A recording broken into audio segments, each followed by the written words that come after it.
Hi guys, my name is Tensor. Welcome back to our Rust API tutorial series. Today we're going to be implementing a connection pool for our database, and we're going to be doing this through R2D2, which is a library. We're also going to set it up so that our server will be able to serve static files, and we'll do this through the Rocket framework. The problem that R2D2 allows us to solve is the inefficiency of leaving a database open. In the case of our current database implementation, every single time somebody puts a book in or gets a book out of our database, the database would actually need to be open and a new connection would need to be made. With R2D2, however, we can maintain a pool of open connections to the database, and then R2D2 will automate handing them out to the users as they're needed. Effectively, this will allow us to disconnect our database from our request and response cycle. The first thing we want to do is to bring in a few more dependencies. We want to bring in R2D2, R2D2 Diesel, Serade Derive, and Serade JSON. Now, R2D2 is the library we were talking about. It allows us to create a pool for our database. The R2D2 Diesel library specifically targets Diesel, so it makes it easier for us to do this with the Diesel library. The Serade library is what allows us to serialize our data as JSON and deserialize it as JSON.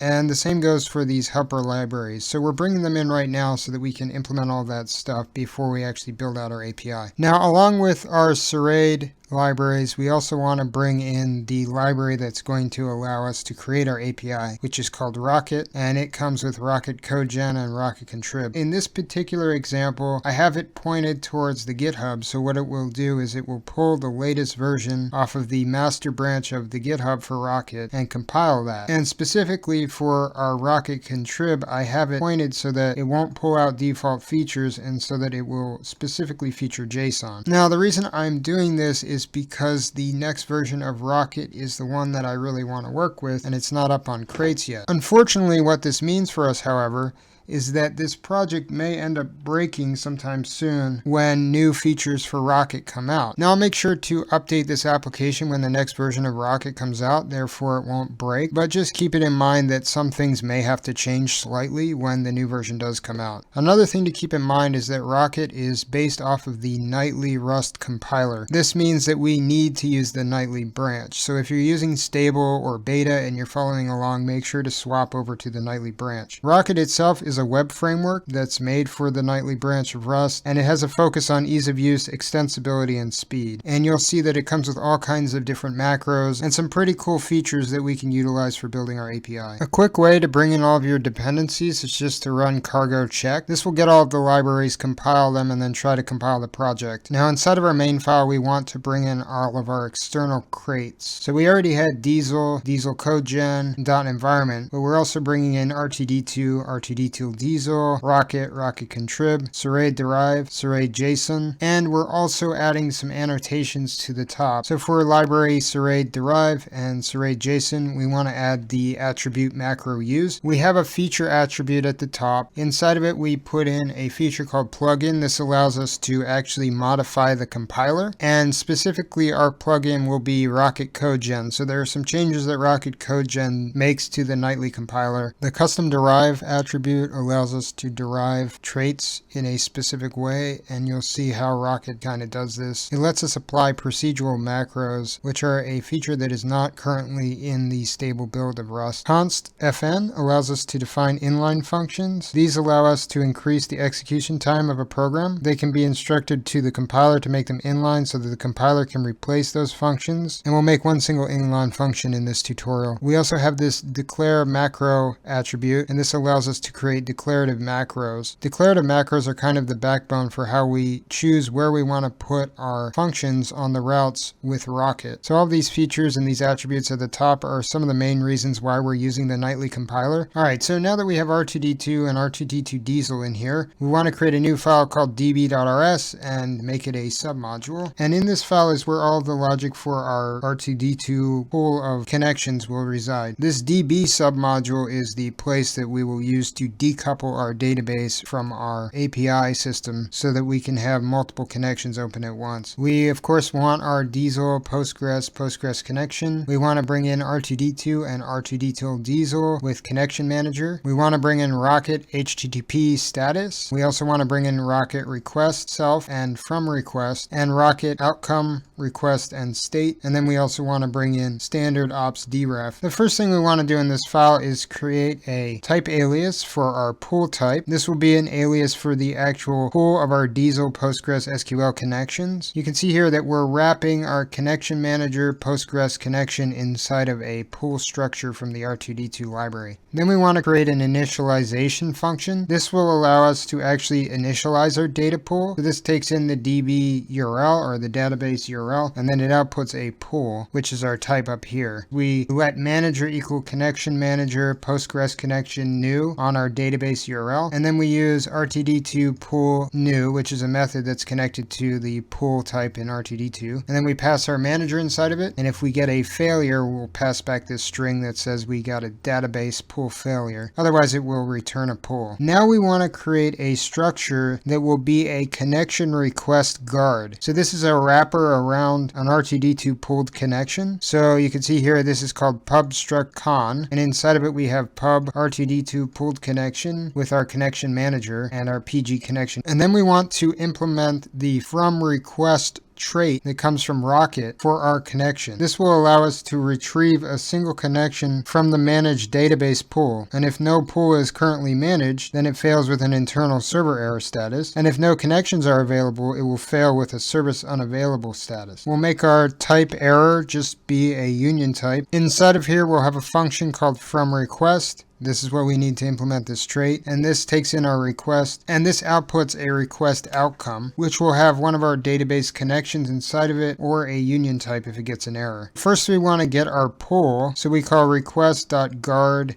We look for our state and then our pool. So after doing our error checking with the question mark, we want to match on pool.get. And if this comes back with a result with a connection inside of it, then we want to return an outcome of success with our connection and the connection inside of it. Otherwise, if it comes back as an error, we want to return outcome failure with status service unavailable. And finally, we want to implement the deref trait for our connection. This will define the behavior that our application takes when one of our connections goes out of scope. We have to set the target, which is our Postgres connection, and this is for convenience of using a DB connection as a Postgres connection. Then we have what's called an inline function. Our function deref will take in a reference to ourself, which is our connection, and then it will output a reference to self target. And so then we'll just say reference of self.0, which will be our connection manager. So essentially this function will just unwrap the connection manager with the PG connection inside of it. Now that we have this Serrade and Serrade derived libraries inside of our application, we want to go back and mess around with our data inside of our models module. Specifically, we want to derive a few new things. So this had just queryable on top of it. Now it has serialize, queryable, debug, and clone. So serialize allows us to turn it into JSON. Debug will allow us to actually see it in the debug flag, and clone will let us clone the struct itself. And then for our new book, we have serialize and deserialize.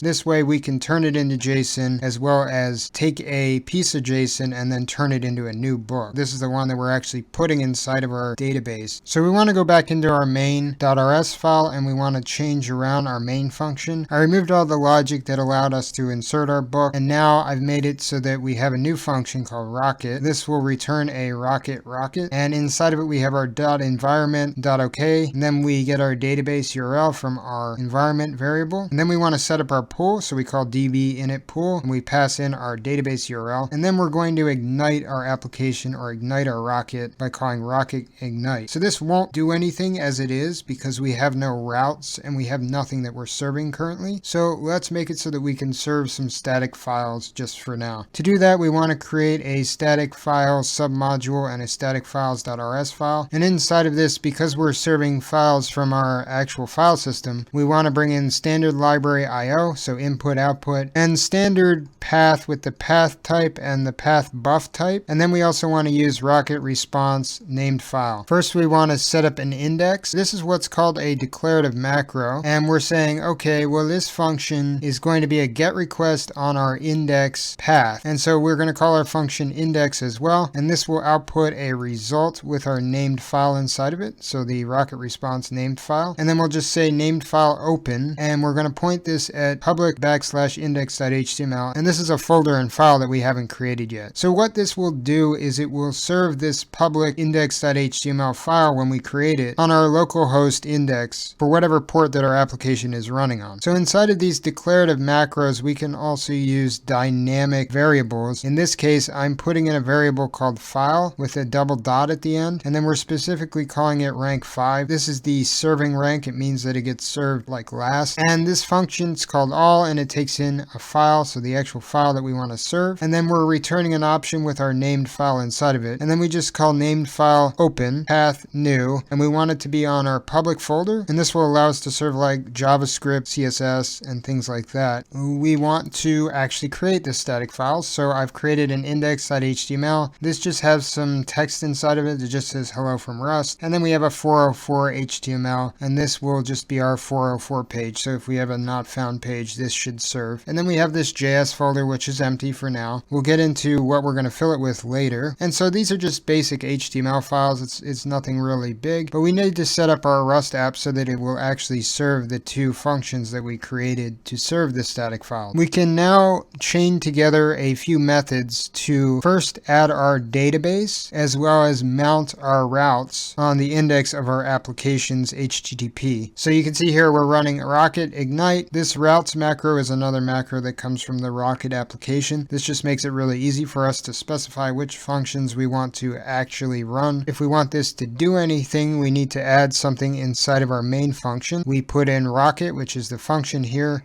and then we preface it with launch because we want it to actually run. And this will spin up our server with our database pool, and it will mount the two routes onto our index. We can go back into our terminal and run cargo run. This will compile our dependencies and then run our application. Now you'll probably get a few warnings, but just ignore those for now. We'll actually deal with them later. But then after everything gets compiled, you'll get this whole little thing. We have a get request on \file, and then we also have our get request on our index. If we go to localhost, you can see here, it just opens up our HTML and shows us hello from Rust. We can then type in 404, and you can see here that we get our 404 not found. Alright guys, so I hope you enjoyed this tutorial. In our next tutorial, we'll set up our API so that we can actually serve some JSON from our database, and then we'll talk about building a front end to consume the API. If you enjoyed this tutorial, feel free to subscribe and like. If you have any questions or comments, feel free to leave them in the comment box below, and if you dislike the tutorial, then by all means downvote it as much as you like.